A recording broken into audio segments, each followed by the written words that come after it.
That Talk. I'm your host, Fallon Stokes, and I have three very special guests for this interview today. I have MiAngel Cody, a woman warrior. We have Trae the Truth, who is the hometown hero out of Houston. And we have a gentleman by the name of Kevin Fenner, who is represented or was represented by MiAngel Cody, as well as a partnership with Trae in getting his sentence commuted and getting his release, or getting him released sooner. He was facing a life sentence or serving a life sentence, and now he is free. So welcome everybody to the podcast. I'm so happy you guys could join. Thank you. Much love to everybody. Much love. So I wanted to talk about this partnership, MiAngel, between you and Trae, and how this even transpired. How did you guys join forces? Yeah, so, I think as a lawyer, sometimes we stand in court in courtrooms and at podiums, but the work that is happening on the ground is vitally important. And so that's why it was really important for our organization to partner with Trae, because he, like you said, he is the hometown hero, but he's also doing amazing work around the country. He's got, anytime there's a crisis, anytime anyone needs him, he's there. And so for the kind of work that I do, I represent people who are serving mandatory federal life sentences for drugs, pushing the conversation about unfair life sentences in America's drug policies. And it only made sense to partner with Trae because of his reach, because of his credibility, and because of just his courage in doing work that's necessary to move our people forward and get our people free. So Trae, can you just talk a little bit about how you found out about MiAngel and the work she was doing, and what made you want to join forces with her? I think what happened years ago, me and our other partner, Brittany, we were talking about some stuff, and she was telling me everything that they were doing. And, at that point, I kind of just kept it on my radar. But, I'm always frontline for the people. And then, with me having an older brother doing 2 life sentences, and just having so many homeboys and people I deal with that's been locked up, you just can appreciate what they were doing. And then on top of it, they were doing the work, and behind the scenes, only a few people really know that they were doing the work. A lot of people was giving credit to like Kim Kardashian and other situations, and no discredit to them at all. But I just felt like with them being sisters trying to handle their business, and the time and the effort and everything that they were giving to try and get people home, I felt like I wanted to find a way to help get them recognized, but in the process help people at the same time. And I don't know, I got on the phone with them, and we ain't looked back since. And we, what are we at now, MiAngel? We're at 55 or 54? Yeah, 54. Life sentences reduced, 54 families reunited. One thing I will say about Trae, which we partnered with other influencers, but I think just the level of his dedication to the work, like we are on the phone constantly, and he is constantly pushing me like, what's next? Who are we getting out next? And I think that level of inertia, especially in 2020, has really just brought a lot of inspiration to the people that we're fighting for, and to the work. That's so just so amazing. And that was a great point, Trae. Like you were saying before, it seemed like other people like Kim Kardashian were getting credit for this work, and not to take away for, their influence and involvement, but, MiAngel and Brittany have been behind the scenes doing this work and really putting in the hours and time, and, selecting clients that they want to do the work for. So, I applaud everything you guys are doing. But, I know we don't have you long, Trae, but I want to ask you another question. I know you've been around the country protesting in this social climate. I'm around the country as we speak now. I'm in Miami. In Miami. Doing vote. Yeah, we vote before they kill us. So wow. I'm out here. We on tour now for the next 2 weeks trying to get everybody going. And that's been like the tagline, hashtag all year long. Like, we need people to vote. November 3rd is going to be so important this year. And I applaud you for your efforts in doing this. But just talk a little bit about like police brutality. I know you on the front line in Louisville with Breonna Taylor protests, as well as, you know, the murder of George Floyd. And I know he was a good friend of yours who supported you a lot when he was alive. So can you just speak a little bit about, you know, what's been transpiring and your activism in that realm? Well, I mean, my heart is my heart. So this is what I do just naturally. And I got to clarify, I didn't go to Louisville to protest. I moved to Louisville with my Until Freedom family. We lived there. We left our families, left our kids. We left everything that we knew as life to go out there to stand for Breonna with the family and with others, because at the end of the day, you know, man, we go back to normal lives. The lives that they lost will never be back, and they'll never be normal. So a lot of times people feel like they left alone, so it's very important that we get out there and stand with them. So I just, you know, I'm one of the advocates and one of the people that really feel I just stand for what's right and I go against what's wrong. So it don't matter if it's a police force, if it's an army, or if it's whoever. If I don't believe in it and I feel like somebody get messed over in the process, and, you know, I'm the type, when everybody jump in the bully and pick on somebody, I'm the one that probably team up with the person that's getting bullied on just to take the slack. I got you. So that's just my human nature, you know. No, that's awesome. And tell us a little bit more about, you know, what you're doing in Miami and where you'll be over the next couple of weeks, you know, before November 3rd.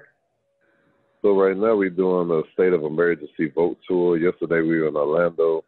Today we're in Miami. Tonight I'll be in Birmingham, Alabama. Then I'll be in Mobile. Then I'll be in Atlanta. I don't know. We just, you know, we moving every single day.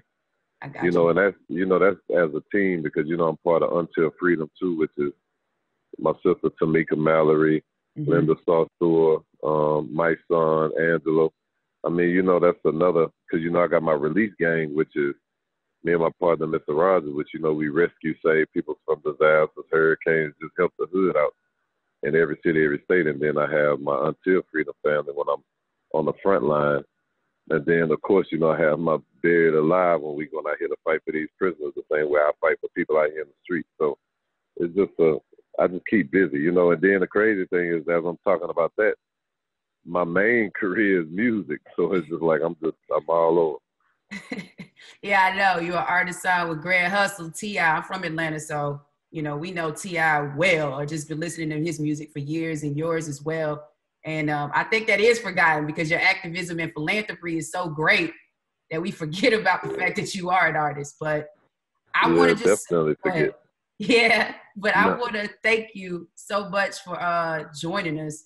I know you're busy, so I didn't want to keep you for very long. But if it's anything else you want to say closing out. Yeah, no, it's all love. We in Dade County right now. I'm about to go door to door in the projects and the homes, trying to get some of the people to understand we got to get up and take the stuff in our own hands, man. We got to wake up. But on side of that, man, I encourage people to donate to our Cash App, which is Buried Alive, because you have people like MiAngel and them that's taking these cases for free. You know, like they don't get anything out of this. They just they doing God's work. And on top of that, I got to shout out to Kevin Fenner too. You know, his situation gonna be a special one to me because he was the first one that I actually stepped on board and was involved with to as far as coming home. So, you know, it's a little more personal, and just watching the whole reuniting of him and his family and everything, man. But definitely support Buried Alive, and you know, because they're going to continue to do the work regardless, but everybody got to understand we all need help at some point, even including myself. So we should all do what we can do to stick together, because what if that was one of y'all family members? You would want her to fight for him just as well as me fight for him. Right, right. So true. Well, again, Trae, we thank you for joining Talk That Talk, and, you know, keep doing what you're doing. You are really appreciated. I mean, I give you my gratitude because you're on the front line fighting the good fight for all of us. So continue to do it. Be safe. And, you know, hopefully we'll talk to you soon. All right, man. Y'all take care. God bless. Oh, yeah. All right, Kevin. All right, MiAngel. Hey, my brother. Thank you. Yeah, much love, brother. All right. So, Wow. that was just Wow. powerful to see what Trae's doing. Trae the Truth. We got to follow him, continue to support him because he's doing phenomenal work in this culture and in this country. So circling back, we got MiAngel and we still have Mr. Fenner still on the line. So let's talk about this whole dynamic. MiAngel, now with your private firm and your own practice, the Decarceration Collective, you select clients that you want to represent because unfortunately you can't represent everybody. It's very expensive to do the type of work you're doing. And like Trae was saying, you have to continue to get the support and the financial support in order to do this work. So how did you select Mr. Fenner to be one of your clients? Yeah, so I do lead the Decarceration Collective. We are a Black woman-powered law firm fighting to free people sentenced to life in prison for drugs and to end the policies that put them there. And so, and we're not, some disorganized shop. We have a spreadsheet that has been years in the making. We send questionnaires to all federal drug lifers in prison, asking them questions about their case, about how long they've been in prison, were they serving life sentences, were they treated unfairly by the judge, by their lawyers. And so Mr. Fenner was one of the people who wrote back and sent us a questionnaire. This was, years ago. So we put everybody in our database and we've just been tracking cases. When we finally got a change in the crack laws that opened the door slightly for some people, the First Step Act in 2018, we went through our list of names, and Mr. Fenner was one of those who we believed that we could go back in court for. Just what's, to me, the unfairness of his case jumped off the page.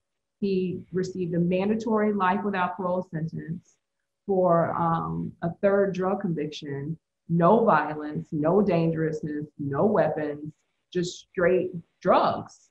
And, the idea, I think that a lot of people know about, innocent people getting out of prison, which I think is important and admirable work. But I always wanted to push the conversation forward about what about people who are serving unfair sentences, right? Who may have committed some offense or drug offense, but the sentence doesn't fit the crime. And that's not a conversation that's happening often enough and with the same amount of vigor that it needs to happen in this country. And so, after researching Mr. Fenner's case and talking to him, I felt confident that we could get him back into court and that we had a good shot of getting his life sentence reduced. He had been in prison for many years, right? And so I always wanted to just honor his survivorship because it takes a lot of audacity and courage to wake up and breathe through a life sentence every day and to not be broken by a life sentence without parole. And so I took my cue and my energy from the way I felt like he had walked for the last 14, 15 years of a life sentence. And I still do that. I still am inspired by him in the way that he is walking in dignity. So we filed a motion. It's about 20 pages, all the exhibits. I attached all the letters from prison guards who were supporting his release. Very extraordinary packet that he had been putting together over the course of his incarceration, right? And so as a lawyer, that made it, easy for me to go back in there and say, Judge, this is somebody who shouldn't die in prison. And then we got a response from the prosecutor's office that they were not opposing, right? And so they didn't even oppose us on Mr. Fenner's release because it was such a compelling case of unfairness. So that's just amazing. And it's good you bring that up about the First Step Act because prior to that legislation being enacted in 2018, the only way you could get released from a life sentence is if the president stepped in and gave you clemency. So, I mean, how has this law, or is this the first step moving towards more criminal justice reform for sentencing? And how is it working with these judges, I guess, to put these packets together to give a presentation to say, hey, this person deserves a second chance? And are judges or prosecutors being more open to it, or is it still hard to get this type of work done? Yeah, I mean, I think that's an amazing question. I want to start with this idea of criminal justice reform, because I have said many times that I think criminal justice reform is the lowest possible bar of change that we could ask for. I think that we haven't even really had criminal justice form in America yet. It hasn't even been born in America yet. And so we're not even at the point where we can say that we want criminal justice reform. I want the creation and the formation of criminal justice. There's never been a time in this country where Black people weren't subjected to fugitive slave laws, lynchings, Jim Crow, mass incarceration. And so there is no time that there's been criminal justice in America. And I think what we've seen repeatedly is sort of the political spin that we're at a reformational stage without even the formation of criminal justice. And so I think that's what the work is that we're doing, not only with defending people in federal court and disrupting the obstacles for their reentry, but also amplifying their voices and making sure that people like Mr. Fenner have access to the public conversation about criminal justice in America's prison policy and judicial violence that happens to people in court when they're buried alive under life sentences. I think, there's been a lot of conversation about the First Step Act. There's been a lot of back patting and press conferences about it. But the First Step Act was really, that seed started under President Obama with the Fair Sentencing Act.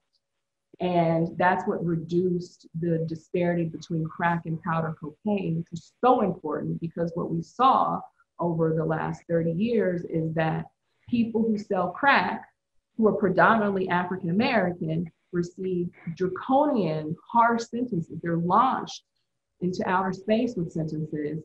And a person who sold, exponentially more cocaine powder would not have received that sort of sentence, right? So in Mr. Fenner's case, it was like a golf ball size of crack, and that required him to forfeit his entire life's freedom.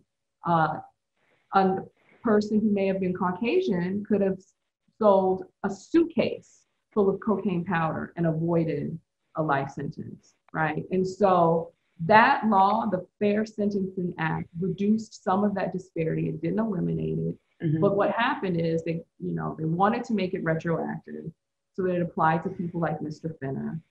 Couldn't get the Republicans on board to do that. Couldn't get them to support the Sentencing Reform and Corrections Act.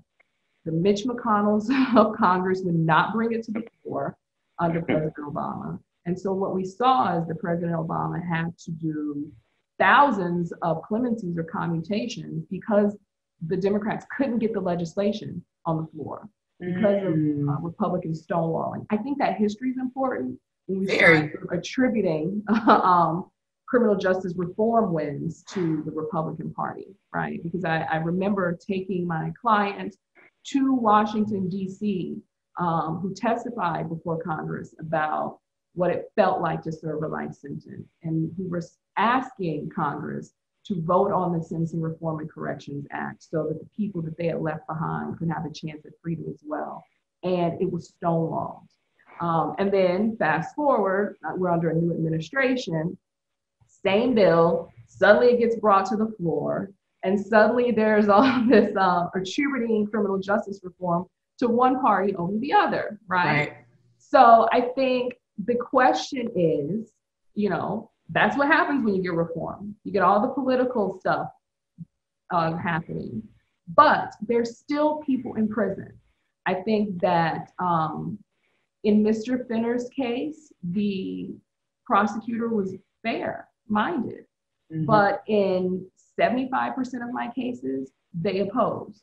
So after the cameras were turned off and after the press conference and everyone was clapping and standing behind the president, happy to see the First Step Act signed into law, what I saw in courtrooms and podiums around the country was that that same Department of Justice was opposing implementation of that act that the president had just signed. So, you know, I mean, I think that's very important for people to know. That's how we have to stay vigilant. We have to make sure that after the press conference and after the law is passed, that it's fairly implemented, that people have access to judges. It's not a get out of jail free card. We had to petition to a federal judge to present evidence that Mr. Fenner deserved his freedom back. And that's the way that we got here. So I think that I certainly find judges who were handcuffed, right? Because in Mr. Fenner's case, the judge had no discretion over his life sentence. The judge had to impose a mandatory life sentence. Right. And the judge said on the record at Mr. Fenner's sentencing that he did not want to impose a mandatory life sentence, but he had no choice.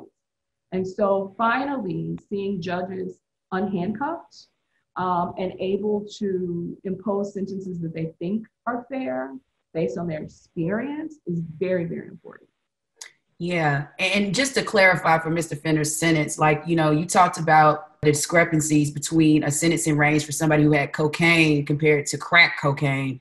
And, you know, we know with the Reagan administration, when the crack epidemic happened in the 80s, it was a lot of legislation going on to be hard on the war on drugs. And then the crime bill signed in 1994 by President Clinton with the 3 strikes you're out. So was he a victim of the 3 strikes you're out law? Yes. Okay. I just wanted to make sure. He stood at the intersection of both of those, right? And you're absolutely right, Fallon. Mr. Fenner's life sentence was set in motion in the 1980s with the passage of the Anti-Drug Abuse Act, with the abolition of parole in the federal system. A lot of people don't know there's no parole in the federal system. Yeah. When a judge looks at you and says life, that doesn't mean you're going to get out in 50%. You know, that's life, because we don't have a parole board. We don't have parole. And so with the abolition of parole under the Sentencing Reform Act of 1984, all of that created the seeds and set the soil for Mr. Fenner's life sentence. Then, of course, there was the 3 strikes drug law, right? And there's the disparity between crack and powder cocaine sentences. And all of that becomes the soil in which Mr. Fenner was buried alive. So, Mr. Fenner, just talk a little bit about, you know, your circumstances. Like, I know you told me a little bit before, like you've admitted I'm not innocent, but at the same time, I didn't deserve a life sentence. So no, not at all. Just talk about a little bit, you know, about your time, you know, when you were in that type of activity or drug activity, and then, you know, hearing you receiving a life sentence and serving the amount of time. Like, how much time did you serve in federal prison? Well, actually, I served 14 years, 3 months, and a few weeks. Okay. But to go back a little bit, I went to trial because I just knew that there was no reason, there's no way possible I could have got a life sentence in my head.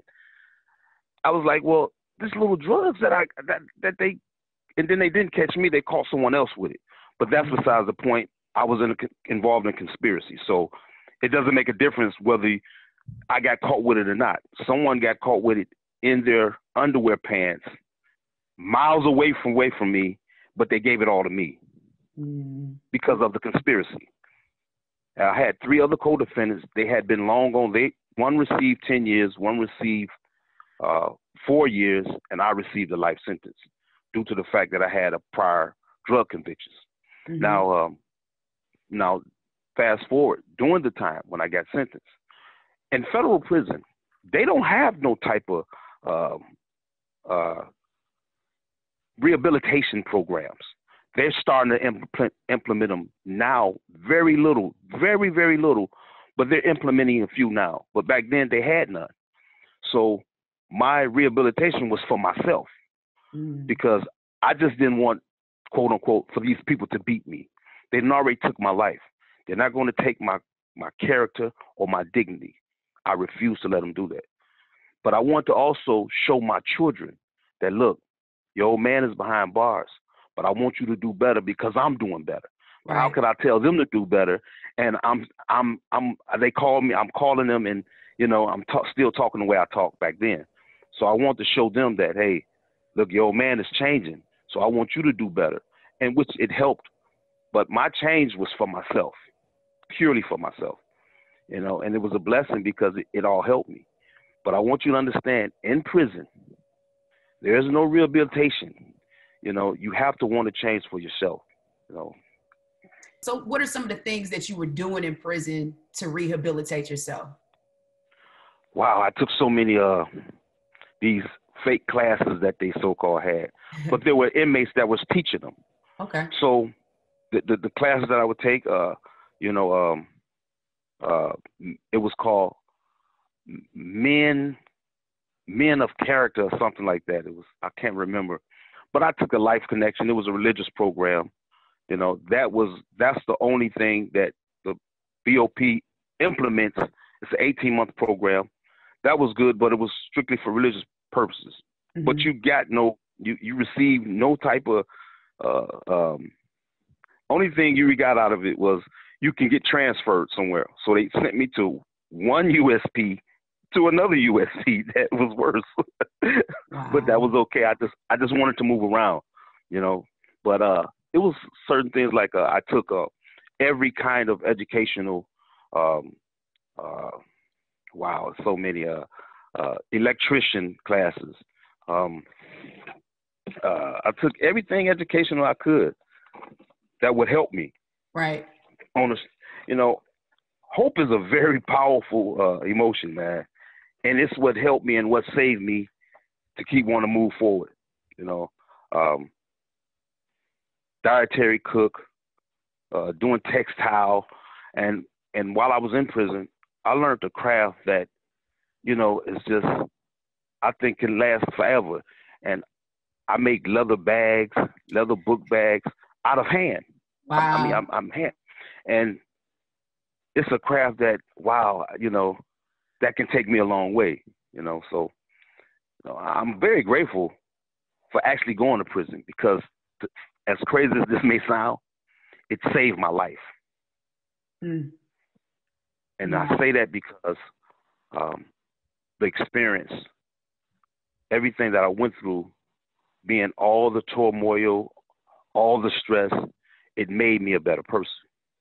Because now I'm out here now, I appreciate all the little things. I got on a bus and a train, and I talked to everybody. I talk to everybody. Hey, how you doing? What you doing? How you doing? Where you going to a job? I talk to everybody. Oh, man. But but you'll be amazed how just that little thing makes a difference in a person's life. Everybody got this frown in their face, and you know they just so uptight. And hey, man, be happy. Right. You alive. You above ground, and you free, and you winning. You winning. You got half the battle won. So today, there's nothing in this world that can make me complain, that will bring me sadness, even if someone was to die. Wow. From God we come, to God we will return. Mm-hmm. So you know what? It was his turn. Everybody's going to taste death. You know, what did you do in this life that can bring you to make somebody always want to talk about you? And that's what I want to leave. A legacy. I hear you. A legacy. I hear you. MiAngel, I think you were going to say something a minute ago. Yeah, I mean, I think there is something that Mr. Fenner said that is worth noting, and that is that he went to trial. Mm-hmm. And what we've seen is in America's response to the war on drugs and growing addiction, the public crisis of addiction, America itself has grown addicted to incarceration. And some of the ways in which that manifests is people think they have a right to go to trial. Mm-hmm. But if you go to trial, and you do have a constitutional right to go to trial, you've got your Sixth Amendment right, but if you go to trial, you will pay a trial tax. And that trial tax for Mr. Fenner was a life sentence. If he had not gone to trial, and if he had taken a guilty plea, he wouldn't have faced a life sentence. And so one of the myths that I think a lot of your listeners may believe is that people are in prison for crime.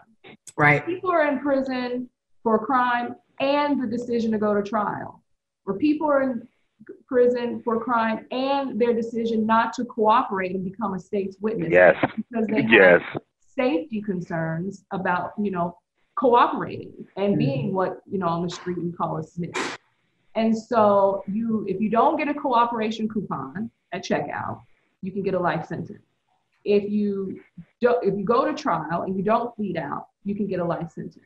And those are factors that are beyond the offense, right? Because what happens, I see this in many of my cases, is my clients will say, Miss Cody, they offered me 10 years, they offered me 12 years, but I just went to trial because I wanted to exercise my trial rights. And then the prosecutor files an enhancement, a 3 strikes enhancement against you to punish, to retaliate for the exercise of the trial right. And so I always say, if 12 years was sufficient punishment for this person's offense, had they pled, why should they get mandatory life because they went to trial? Right. And, you see that on the state level, you're right. I talk to my clients all the time about that and just making an informed decision about going to trial. Ultimately, it's the client's decision. I never try to force feed it, but I just try to make them as informed as possible. But it's situations where they may have been offered, a minimal amount of time, but they're like, I'm not trying to go to prison. I'm gonna go to trial and it's my right. And I'm like, it is. And then when they do, and if they get convicted, they're penalized. It's in our jurisdiction, they get a recidivist notice or the state will file one to enhance sentencing. And you're right. Then the judge's hands are tied because it's a mandatory amount of time that this person has to receive. And judges, they will penalize you. Like, they don't understand that Sixth Amendment right, that you have a right to go to trial. And a judge is supposed to be a neutral party to listen to both sides and just listen to the evidence and make those decisions if someone gets convicted or if it's still within their power to give a reasonable amount of time for somebody based on the evidence. So that's a continued fight. Fight. Absolutely. And that goes back to what we were talking about with criminal justice reform, right? Mm-hmm. We're tinkering with the apparatus and that's all you do. As long as we have a prosecutorial system that's addicted to plea bargaining and is constantly feeding for plea bargaining, then all we're going to have is reform. All we're going to do is tinker. We may let a few people out. We may renovate the rooms in prisons, but the machine itself is still not operating at a level of criminal justice. Right? Like, we don't have justice as long as people are being retaliated against for exercising their constitutional rights. So, Mr. Fenner, tell me a little bit about what's the first thing you did when you heard that you were about to be released? Wow, to the Zers. Man, I cried. I cried. I mean, they have a recording of it. I didn't know I was being recorded, man, but it's so powerful. I cried. I could not. And then when I left the counsel's office, I was so in a daze, because we were on COVID lockdown. Mm-hmm. So I went back to the cell and I just fell down to the ground. I just started praying.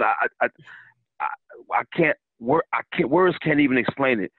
And then the most important thing that I was able to do, I had piles and piles of legal work that I had been carrying with me for so long. And it was like a burden, like a crutch attached to my back. And I was able to tear that stuff. And my cellie was in the room. And he said, man, it's okay. Go ahead. And I cried again when I was able to tear that stuff up because I no longer needed it. I no longer needed it. I no longer had to go through my transcripts, and I no longer needed that. And the words is so unexplainable. I mean, I'm in tears now thinking about it. Man, it was the best day of my life. No, the first best day of my life. The second best day is when I was able to touch my children for the first time in 14 and a half years, man. I was able to touch my children. It was so amazing. But that feeling alone, I just can't tell you in words how I feel. I can't. It's unmatched. It's so powerful that thinking about it, I'm starting to cry. Tears coming down my eyes right now because it was so powerful because I thought that was my abode. I thought that was it for me. And people don't understand this. When they say a life sentence in federal, they mean you die. And then they hold you for 24 hours. Then they release you. Mm. That's what a life sentence is in federal prison. Mm. You die, they chain you to a bed or to whatever slab. You still chained to that slab for 24 hours. Then they release you. Mm. And that's what I thought my abode was.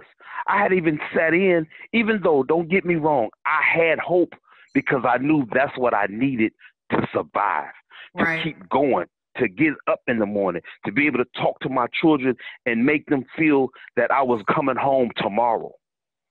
Guys around me, they never, when they was like, man, you got a life sentence? I was like, well, technically, I got 2 life sentences in 30 years, technically. But, yeah, I got life sentence. They was like, man, I would have never thought in a million years you had life. Because what am I supposed to do? Be around with a gloomy face and, oh, I got life. No, that's going to kill me. It gave me high blood pressure, so I know what the stress will do. Mm. I know what the stress will do. And I've seen so many guys around me with life that I felt like, hey, I'm doing better than him because he got 6 life sentences. He got 5 life sentences. So I felt cool. I was like, oh, well, I'm all right then. You know, but that's insane. Right. That's insane to feel like that and make it so you can feel better about yourself. So when I was told that my freedom that I had an outdate, regardless of what it was, if they would have if they would have said, we're giving you 30 years, guess what? You probably would have got the same result. I'd have probably cried like you would have got the same result. And we I would have probably cried. a whole conversation about that, Mr. Fenner, because yes. at first, they came back to us and they were like, this is the offer. It was probably like, he would have 4 or 5 more years. And I think, this is when you get really proximate to fighting for your client. Mm-hmm. And I told him, I think that we should counter. We need to go back and keep pushing because I wanted him to be immediately released. Mm-hmm. And I find, in listening to Mr. Fenner and just his bravery, one more day would have been an injustice. And that is what's most important for our people, right? We always get turned into numbers, kilos, grams, guidelines, years in prison. And at some point, we just have to realize every day matters. People lose parents, they miss graduations, they miss birthdays, they miss holidays, they miss smiles, they miss breaths. And so every day matters. And we talked about it. And I was like, Mr. Fenner, we have to push for immediate release. Like it has to be immediate release because anything else would have been an injustice given where he was and the arc of who he is. Yeah, Mr. Fenner, how was it when MiAngel told you that? Like, did you trust saying like, okay, she's gonna counter, or you just said it like you were just like any reduction, you would take it at that point rather than a life sentence? Yeah, but she's so powerful, and you know what I mean, and I've seen her work. See, I was with 4 or 5 guys that had life sentence that she got out. So my trust in her was ridiculous. It was, I noticed 4 or 5 guys that she left that was with me every day, playing chess that left. Wow. So it's a high. When she said that, I said, hey, do what you do. You know what I mean? But in my head, anything was good for me. But when she said it, she's like, Mr. Fenner, I don't think, let's do this. Let's go back and counter. I didn't say a word. I was like, hey, you know what? Do what you do. And she did what she did. And I'm here right here, standing here, talking to you on this podcast that, man, it's still a dream to me. But it's a good dream. Right. It's my fantasy, It's a dream come true. Yeah. Yes, it is. I couldn't even imagine. And for you to have the trust that so many clients, they don't, they probably have been like, nah, I'll take what the state's offering. But I applaud you for having the trust in your lawyer to know that she's doing the work and doing the best for you to get you out, picking locks to cages, one at a time. So I just think this is just awesome. The work that she's doing and what you've gone through. I would like to say this. She has a name in the federal prison that I don't know if she know this, but she the pit bull in the skirt. They say she the pit bull in the skirt in that courtroom, man. So, you know, when they took my case, it was a brother named Juice, Mr. Edwards. He had just left. So I was so ecstatic that she's like, contact me, email me. I was so ecstatic. I was, you know, and her comfort and her tone and everything, it just gives you comfort. So, you know, wow, I know her name is MiAngel, but she's truly MiAngel. I know. What a perfect day, bro. It's like, it's just, truly. It speaks volumes. You know, I'll just tell a little story. My first time meeting MiAngel was probably about 5 years ago. I went to Chicago to visit. And I remember we were just walking downtown. You know, she was taking a couple of friends and I out to lunch. And she saw one of her former clients back when she was a federal defender. And I'm like, hey, Miss Cody, you know, how you doing? You know, I'm doing well. And she's always so informed and still caring about her clients, even when they get out after doing the work. And I was just in awe. I was like, man, this work she's doing is amazing. And it's not that she's just taking it as a job to get paid to do it day in, day out. She does it because she's dedicated to it and she loves it. So I know. I think for me, they are my family. I don't have kids. I'm not married. These guys are my family. And, no question. You know, every one of them, all 54 of them, and putting together, repairing a bloodline, right? And making sure that Mr. Fenner's grandkids have him in their life is so, so important to me. I also think just being a Black woman lawyer, right? Like, my voice is always going to sound different at the podium. I'm never going to sound like a white man. I'm never going to have a baritone voice. And just standing there in a courtroom, speaking my truth, writing my truth, cutting concrete with my keyboard, that is my contribution. And I hope more women, and particularly Black women lawyers, take up defense, because we have a special way of defending people. And a special and important way of translating lived experiences to decision makers. So I want to talk about, like we say, the November 3rd election is so important. So what is the advice you would give to listeners or voters who have not voted yet, just about the importance of making a decision on who you select on November 3rd? Down ballot, down ballot, down ballot. And again, down ballot, down ballot, down ballot. It's crucial, because Congress passes the laws that either puts people in prison or lets them out of prison, right? That is correct. So we have to pay attention. The president signs the bills after they've been passed through Congress. We have to vote now. In 2 years, we got to go back for midterm elections and keep forming the Congress. Because if we do not take over Congress, and if it does not reflect the will of the people, then we will continue to see people locked up for sentences that are far beyond what is fair. So I always tell people, down ballot, down ballot, down ballot. Also, if you're voting on state court judges, very important to know who they are, very important to know what they stand for, because state court judges operate and they serve at the will of the people. And if we have state court judges who are not fair, who are not listening, and who are just rubber stamping unfair sentences on people, then they should no longer be employed by as a voter. Right. And that's a great point when I think about it. When you think about federal judges, those are appointed positions and life terms, you know, whereas on the state level, they're elected officials. So you have judges sometimes that don't even have experience, never even tried a case. And now they're making a decision as to whether they're going to send somebody to prison or not. So I think that is so critical and important. Absolutely. And I think every voter has to see themselves as an employer. People on that ballot are vying to be your employees.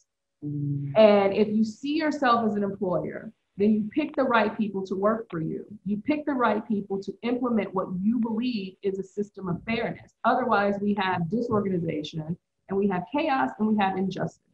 And so I hope that every voter goes into that ballot box as an employer and pick the best. And I would like to say something. Go ahead. I would like to reiterate on something. I represent your brother, your uncle, your father, your grandfather, your homie, your main man. That's what I represent. I can't vote. I can't vote because that was taken away from me. Right. But for all of you family members, because I know it's somebody in your family that's doing time. You got a cousin, a homeboy, best friend, uncle, father, somebody's doing a lot of time. You can change it. For anybody that can vote, I promise you, you can change it. So please, man, if it's nothing you got out of this, I'm asking you, I'm begging you, go vote. And vote like, man, that you depend on it for the rest of your life, because I'm standing here because somebody believed, and they believed in me. So please, man, y'all go vote. That's Mr. Fenner. Said very well.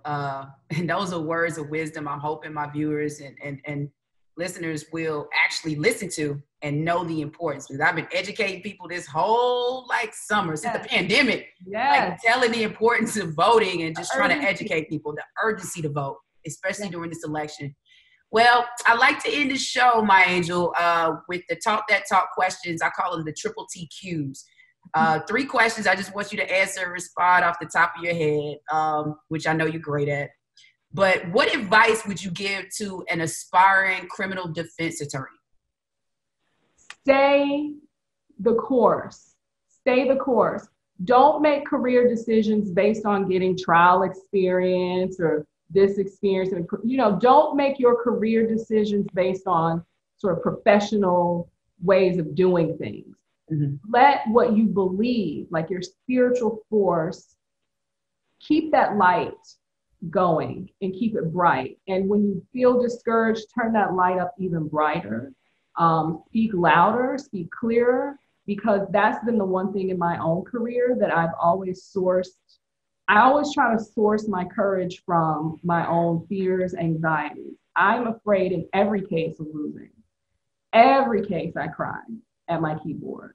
Every time. I might not say that to Mr. Fenner, but just the weight of feeling like I might not win this case makes me just clench down even harder. So I would say to any aspiring lawyer, figure out and define for yourself who you are. Make that a non-negotiable, tend to your light, keep your flame tended to, and press forward. Always press forward. Great response. So the next one, what effects do you hope your initiatives will have on the criminal injustice system? I think that seeing Mr. Fenner free is an unquantifiable contribution, because it radically changes and shifts his bloodline, right? In way, just his presence back in his family. And so I hope, that is always my prayer, is that people see the impact of repairing families and putting people back where they're supposed to be with their families. That's something that will be felt for generations. We talk a lot about generational trauma, and I try to work in generational repair. And the last question, what is the legacy that you would like to leave for future generations? I definitely think that I think about my own ancestors. I'm the granddaughter of a sharecropper who couldn't read or write. And graduating from high school, my grandfather was so proud of me. And then going to college, I remember my grandfather calling me my freshman year, and I didn't even know he could make phone calls. You know what I'm saying? But he just was breathing into me courage. And, I think about the fact that I'm not supposed to be here because he was being sought and chased by the KKK, who chased our family out of Arkansas because my grandfather stood up to them after they tried to short him on some money as a sharecropper, right? And so I think about what if he had been caught? What if he hadn't taken his family and moved to Missouri in the middle of the night? What if he had been lynched? Then I wouldn't be here, right? And none of this would have happened by my hand. And so I hope that my legacy is that I made my ancestors proud. Powerful. I love it, MiAngel. So I want to just thank you and Mr.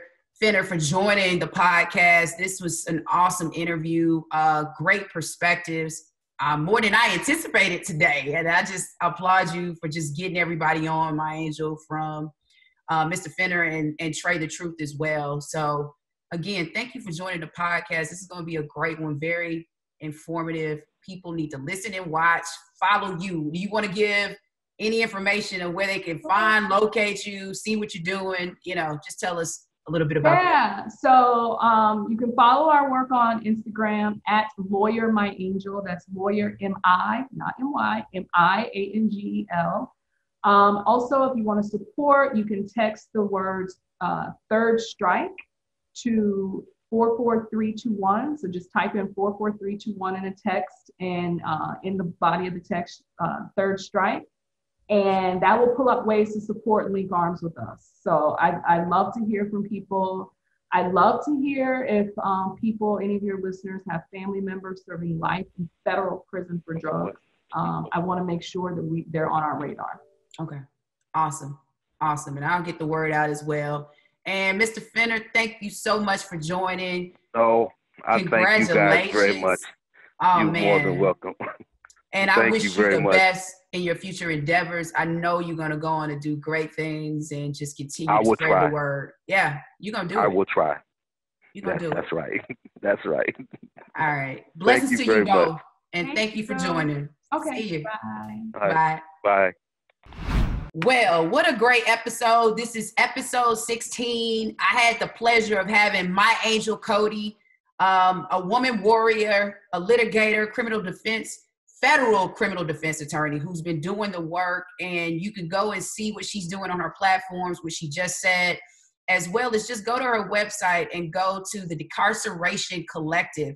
And just see the work she's doing, continuing to do with other attorneys around the country. But we have to applaud this sister because she's doing great things, and we have to support her because our community, especially in the Black community, we need people like MiAngel Cody. And I also want to thank Mr. Fenner for joining. He didn't have to do that to give his story. Wish him the best of luck in his future endeavors, as well as Trae the Truth jumping on. We know how busy he is. He's trying to get awareness out in the community. He's an activist. You know, he's in his philanthropy. He's helping kids with cancer. And he's trying to get the initiative out there, the importance of voting for criminal injustice reform, as well as holding police officers accountable for the type of police brutality we've been seeing for years, and especially during this pandemic. But I want to continue the trend like I always do and shout out a Black business. And this week, the Black business that I will be shouting out is Janaki Clothing Line. This is a clothing line where my friend, good friend, Sharufa Walker, this is her baby. This is her company. She started this company a few years ago and has been producing fantastic, unique clothing for her customers, consumers, and she's really put herself out there. The work she's doing is unique, handcrafted. You know, she is like designing and stitching this stuff herself. But she does have a team. And because we're supporting her this week on the show or on the podcast, she's going to support my viewers and listeners. And she's giving out a promo code. The promo code is Talk That Talk. So if you put the promo code in and you go to her website and want to make purchases of any type of clothing, you'll get 50% off between October 26th, which is Monday, and up until November 16th when the promo code will end. So please go check out Janaki. If you want to see what they're doing and go to their IG handle, it's simply official Janaki. That's spelled Janaki,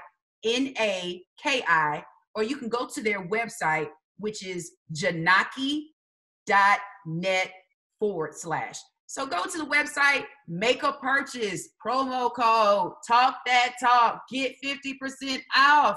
Get that money, get those clothes. It's important. Support this sister because she's doing great things. And that is the Black Business Shout Out this week. So again, I appreciate everybody listening and following the show.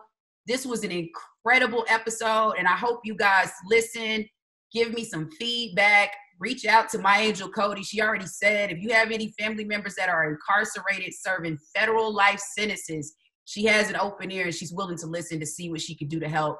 So let's do it. Continue to support our community and our activists and our attorneys that are just doing the work and putting in the time. But this is episode 16 of Talk That Talk, and this was a great one.